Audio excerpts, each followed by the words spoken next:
जीवन विरोधाभासों से पूर्ण है। संसार की वस्तुएं जैसी दिखती हैं वैसी हैं नहीं। हम जो चाहते हैं वह मिलता नहीं, जो मिलता है वह टिकता नहीं, जो टिकता है उसका भोग नहीं कर पाते, जिसका भोग करते हैं वह स्थायी संतोष प्रदान नहीं करता। और यदि हम यह माने भी कि प्राप्त संतोष स्थायी है, तो भी वह ऊब पैदा करने वाला और नीरस होता है। प्रत्येक सुख के पीछे भी भय और चिंता का भाव बना रहता है, और यह सभी पर लागू होता है। स्वस्थ को रोग का, धनी को चोर लुटेरों का, सुंदर को वृद्धावस्था का, संभ्रांत को अपमान का, विद्वान को प्रतिवादी का और गुणवान को निंदा का भय लगा रहता है। मानव रोते हुए जन्म लेता है, शिकायतें करते हुए जीता है और असंतुष्ट अवस्था में मरता है। सामान्यतः जवान आदमी आशावादी होते हैं और भविष्य के सुनहले स्वप्न देखते रहते हैं। दूसरी ओर वृद्ध लोग लंबी आयु जीकर निराशावादी हो जाते हैं और जैसा स्वामी जी ने कहा है, वे अतीत के चिंतन में मग्न रहते हैं। जीवन की वेदनाएं उसके सुखों और आशाओं की अपेक्षा कहीं अधिक होती हैं। अतः इसमें कोई आश्चर्य नहीं कि अधिकांश व्यक्तियों के लिए जीवन समस्याओं, विपत्तियों, संघर्षों, चिंताओं और निराशाओं की एक श्रृंखला मात्र होता है। तो फिर उपाय क्या है? जीवन में सांत्वना कहाँ खोजें? जीवन की समस्याओं का सामना न कर पाने के कारण बहुत से लोग हताश और इसी कारण कई बार दुस्साहसी हो जाते हैं। कुछ मानते हैं कि जीवन की समस्याओं का कारण बाह्य जगत है और वे उन्हें बाह्य भौतिक उपायों से दूर करने का प्रयास करते हैं, पर असफल ही होते हैं। कुछ लोग एक ऐसे रामराज्य के आगमन की व्यर्थ प्रतीक्षा करते रहते हैं जहां दुख नहीं होंगे, केवल सुख ही सुख होगा।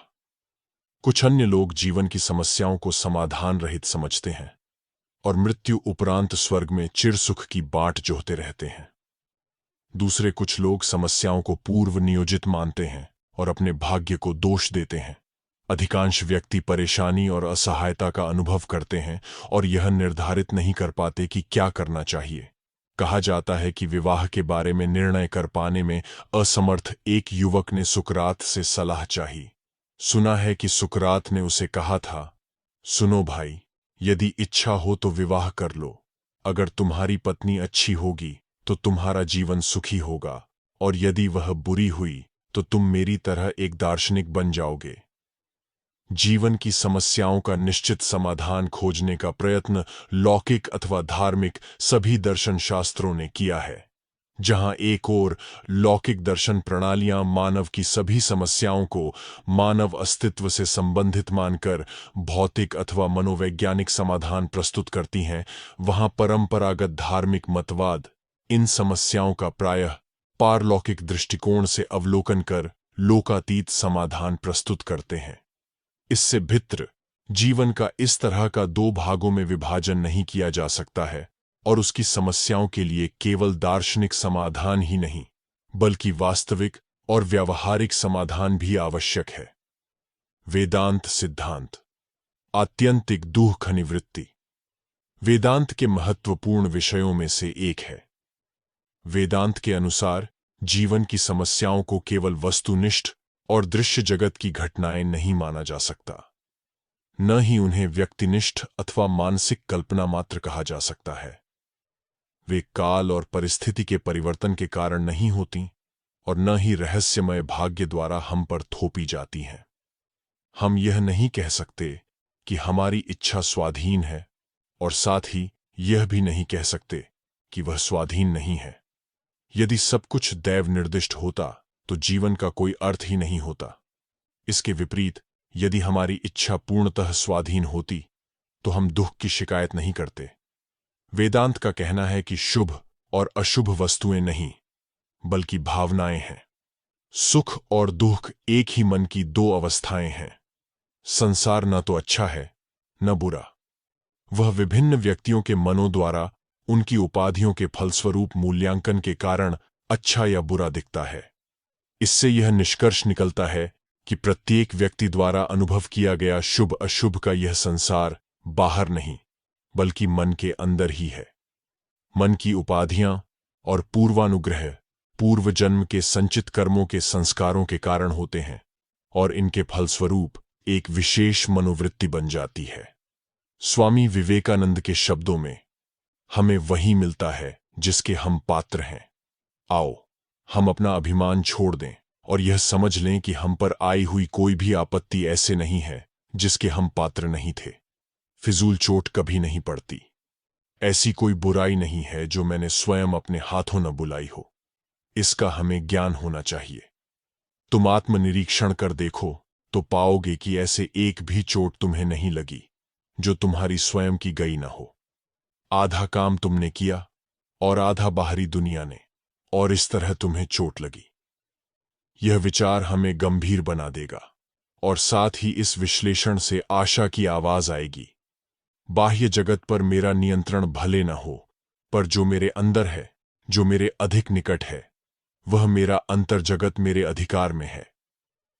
यदि असफलता के लिए दोनों के संयोग की आवश्यकता होती है, यदि चोट लगने के लिए इन दोनों का इकट्ठे होना जरूरी हो, तो मेरे अधिकार में जो दुनिया है उसे मैं न छोड़ूंगा। फिर देखूंगा कि मुझे चोट कैसे लगती है। यदि मैं स्वयं पर सच्चा प्रभुत्व पा जाऊं तो चोट कभी न लग सकेगी। अशुभ संस्कारों से किसी भी प्रकार बचा नहीं जा सकता और उनकी उपेक्षा भी नहीं की जा सकती। कोई भी व्यक्ति जीवन से भाग नहीं सकता। स्थान अथवा परिवेश बदलने से काम नहीं चलता, क्योंकि हम जहां कहीं भी जाए हमारा मन हमारे साथ जाता है। आदर्श परिवेश हमें दिया नहीं जा सकता, उसका तो अपने प्रयास से ही निर्माण करना पड़ता है। अतीत में जाने का प्रयास कोई समाधान नहीं है, क्योंकि कोई भी भूतकाल में नहीं जा सकता। त्रुटिपूर्ण जीवन के परिणामों को उचित प्रकार से जीकर ही सुधारा जा सकता है। वेदांत के अनुसार दुख की समस्या का समाधान परकाल में नहीं, बल्कि इहकाल में ही खोजना पड़ेगा।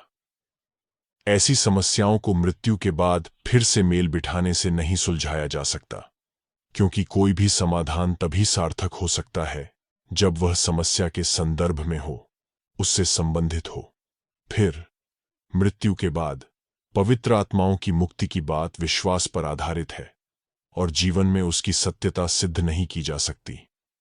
श्मशान से पहले और बाद की परिस्थितियां भिन्न होती हैं और मृत व्यक्ति परलोक के बारे में बताने हेतु वापस लौटकर कभी नहीं आता। वेदांत के अनुसार साल्वेशन या निस्तार का अर्थ है मुक्ति।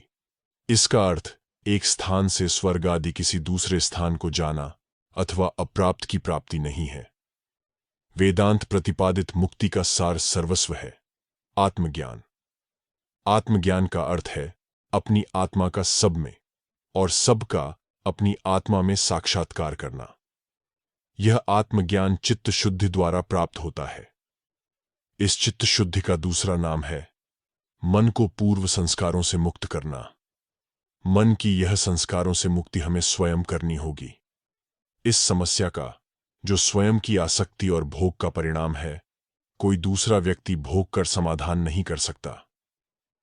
परिपक्व जीवन की रूपरेखा। वेदांत जीवन की समस्याओं का कोई आसान, अप्रत्याशित अथवा चमत्कारिक समाधान प्रस्तुत नहीं करता है। वह हमें जीवन की समस्याओं का परिपक्व जीवन द्वारा सामना करने की प्रेरणा देता है। समझदारी से जिए गए ऐसे जीवन की निम्नोक्त विशेषताएं हैं। 1. परिपक्व जीवन लक्ष्य केंद्रित होता है, अतः वह सुव्यवस्थित होता है। अधिकांश लोगों के व्यावसायिक, शैक्षणिक, आर्थिक आदि अल्पकालीन लक्ष्य होते हैं, लेकिन उनका समग्र जीवन के लिए कोई लक्ष्य नहीं होता। यही नहीं, उनके अल्पकालीन लक्ष्यों का प्रायः एक दूसरे से विरोध होता है। इससे यह प्रकट होता है कि जीवन का एक लक्ष्य होना वही, जिसके साथ अन्य सभी लक्ष्यों को समन्वित और एकीकृत किया जा सके। वेदांत में 4 पुरुषार्थों की बात कही गई है: धर्म, अर्थ, काम और मोक्ष। प्रथम 3 की सार्थकता तभी तक है जब तक वे चतुर्थ अर्थात मोक्ष प्राप्ति में सहायक हों। यदि कामनाओं की पूर्ति और जागतिक समृद्धि की प्राप्ति धर्म द्वारा नियंत्रित और मोक्ष परक न हो, तो वे लोभ और प्रभुसत्ता की भूख की वृद्धि ही करेंगे। मुमुक्षा के बिना सौंदर्य परकता अपभ्रष्ट होकर कामुकता में पर्यवसित हो जाती है आत्मानुसंधान के लक्ष्य के बिना विज्ञान और तकनीकी जानकारी मानव के हाथों खतरनाक शस्त्र बन जाते हैं। 2. परिपक्व जीवन अनासक्त भाव से जिया जाता है। अनासक्ति व्यक्ति को वस्तुओं को देखने का सही दृष्टिकोण प्रदान करती है। अज्ञानी के लिए सभी वस्तुएं नित्य और सत्य होती हैं। वे बिना प्रमाण के सब कुछ सत्य मान लेते हैं। वे जीवन से प्रेम और मृत्यु से घृणा करते हैं, सुख से चिपकते और दुख से दूर भागते हैं। इसके विपरीत समझदार व्यक्ति सभी द्वंद्वों को स्वीकार करते हैं, क्योंकि वे जानते हैं कि अशुभ के बिना शुभ, दुख के बिना सुख और मृत्यु के बिना जीवन संभव नहीं है। अनासक्ति आशावाद और निराशावाद दोनों से भिन्न है। सदा आशावादी होने का अर्थ है कल्पना लोक में जीना। दूसरी ओर सदा निराशावादी बने रहना नकारात्मक दृष्टिकोण है और मानसिक अस्वस्थता का लक्षण है। अनासक्ति एक ऐसी मनःस्थिति है जो जीवन के तात्कालिक और शाश्वत मूल्यों को पृथक पृथक करती है। अनासक्ति व्यक्ति को वह आंतरिक स्वातंत्र्य प्रदान करती है जिस स्वाधीनता बोध के बिना जीवन में कोई आनंद नहीं हो सकता। 3. वर्तमान में जीना परिपक्व जीवन का लक्षण है। अतीत की गलतियों और असलताओं का चिंतन अथवा भविष्य के स्वप्न देखने से कोई लाभ नहीं होता। हमारा वर्तमान हमारे अतीत जीवन का परिणाम है और हमारा भविष्य हमारे वर्तमान पर निर्भर करता है। हमें वर्तमान में जीना चाहिए। 4. परिपक्व जीवन आध्यात्मिक दृष्टि से रचनात्मक होता है। जीवन क्रियाशील होता है और कोई भी कार्य तनाव रहित नहीं हो सकता। हमारे कर्म आत्माभिव्यक्ति के साधन हैं और जीवन में आत्माभिव्यक्ति आवश्यक है। जहां आत्माभिव्यक्ति नहीं होती वहां मन परिपुष्ट नहीं होता और फलस्वरूप जीवन अर्थहीन हो जाता है। अधिकांश लोग क्रियाशील नहीं हो पाते, केवल प्रतिक्रिया करते रहते हैं। उनकी सभी क्रियाएं, वचन और चिंतन आवेगपूर्वक अथवा विवशतापूर्वक होते हैं। उनके कर्म स्वाधीन न होने के कारण रचनात्मक और अर्थपूर्ण नहीं होते। रचनात्मक कार्य में आंतरिक बाधाएं नहीं होती, अतः वह कुशल और स्वाभाविक होता है। लेकिन आत्माभिव्यक्ति के लिए संयम आवश्यक है। 5. परिपक्व जीवन का मूल मंत्र है स्वप्रयत्न, न कि स्वनिंदा। भाग्य कुछ नहीं होता, हमें वही मिलता है जिसके हम अधिकारी हैं। हम अपने कर्मों से अपने भाग्य को बनाते या बिगाड़ते हैं और अपनी पात्रता के अनुरूप सुख अथवा दुख भोगते हैं। स्वप्रयत्न के बिना प्राप्त शांति के हम अधिकारी नहीं हैं। जो इहकाल को नहीं संवार सकता उसका परकाल नहीं सुधर सकता। पलायनवादियों या अवसरवादियों को शांति नहीं मिल सकती। 6. परिपक्व जीवन के लिए अहंकार का परिपाक भी आवश्यक है। अहम बोध के बिना जीवन संभव नहीं है। आधुनिक मनोविज्ञान जीवन की विपत्तियों का सामना करने के लिए एक बलिष्ठ अहं की आवश्यकता पर बल देता है। वेदांत इस मत से सहमत है, लेकिन उसका मंतव्य है कि बलिष्ठ होने के लिए अहंकार का परिपक्व होना आवश्यक है। भगवद गीता में 3 प्रकार के अहंकारों का वर्णन है: तामसिक अथवा कच्चा अहंकार, राजसिक यानी बढ़ा हुआ अहंकार और सात्विक अर्थात परिपक्व अहंकार। ये 3 प्रकार के अहंकार 3 प्रकार की अपरिपक्व, विकृत और स्वस्थ जीवन पद्धतियों के संकेतक हैं। अपरिपक्व और अविकसित होने के कारण तामसिक अहंकार सदा आवेगपूर्ण और अपने बचाव में लगा हुआ होता है। वह निराशावादी होता है और स्वयं को कोसता रहता है। तामसिक अहंकार युक्त व्यक्ति की अपनी कोई पहचान, कोई निजी व्यक्तित्व नहीं होता। वह तो अपने विषय में दूसरों की मान्यता का प्रतिबिंब मात्र होता है। वह न तो प्रयत्न कर सकता है और न ही अपना मत दृढ़तापूर्वक स्थापित कर सकता है। राजसिक अहंकार वाला व्यक्ति आत्मप्रशंसक होता है और अपनी ही छवि पर मोहित होता है। वह सदा असुरक्षित अनुभव करता है, अतः आत्मसंस्तुति करता रहता है और झगड़ालू होता है। सब ओर से कटा कटा वह शत्रुओं और परेशानियों से युक्त संसार में जीता है। न तो वह खुद शांत रहता है और न कहीं भी किसी के साथ भी शांति से रह सकता है। तामसिक और राजसिक अहंकार से भिन्न सात्विक अहंकार परिपक्वता का द्योतक है। सात्विक अहंकार युक्त व्यक्ति जिम्मेदार, सुसमंजित और विवेकी होता है। वह न तो आक्रामक होता है और न ही रक्षात्मक। सात्विक अहंकार बलवान होने के कारण विनम्र होता है और परिपक्व होने के कारण गोपन रहता है। अपने व्यक्तित्व के प्रति विश्वस्त होने के कारण वह दूसरों की कृपा पर आश्रित नहीं होता। लचकदार होने के कारण वह परिस्थितियों के अनुरूप स्वयं को ढाल लेता है। समझदार होने के कारण वह सीखने और अपना ज्ञानवर्धन करने के लिए तत्पर रहता है। अहंकार की परिपक्वता हमें प्रदान नहीं की जा सकती, न ही उसकी प्राप्ति का काल निर्धारण किया जा सकता है या उसमें जल्दबाजी की जा सकती है।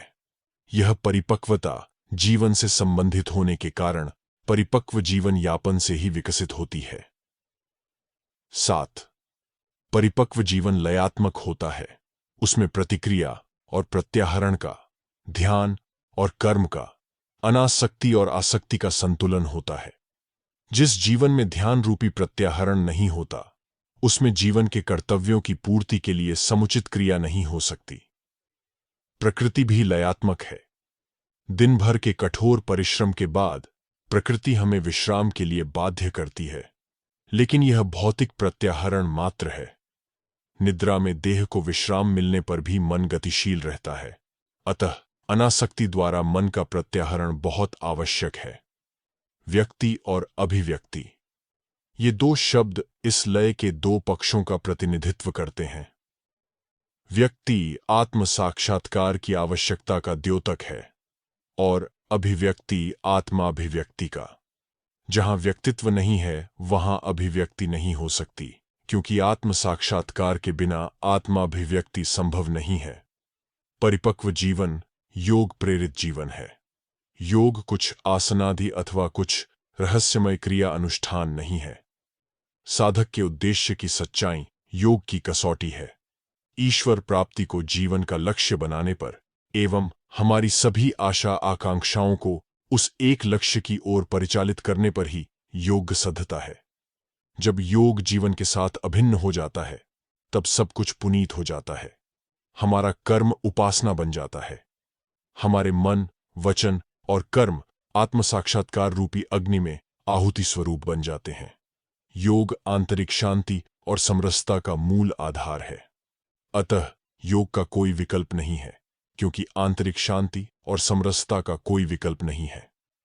योग विहीन जीवन लक्ष्यहीन भटकने वाले पतवारहीन जहाज के समान है।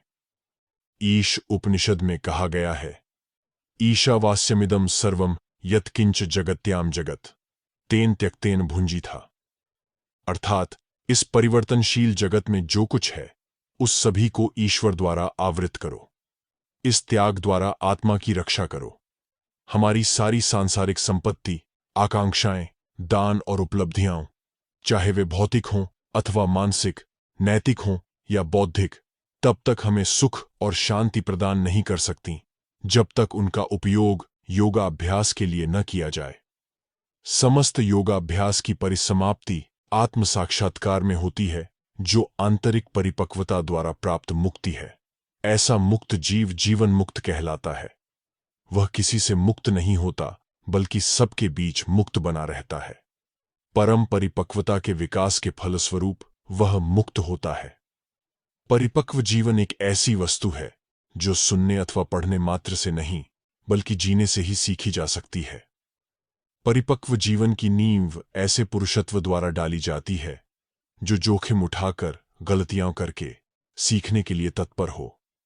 पुरुषत्व समस्त सगुणों का सार सर्वस्व है। पुरुषत्व देवत्व की अनिवार्य सीढ़ी है।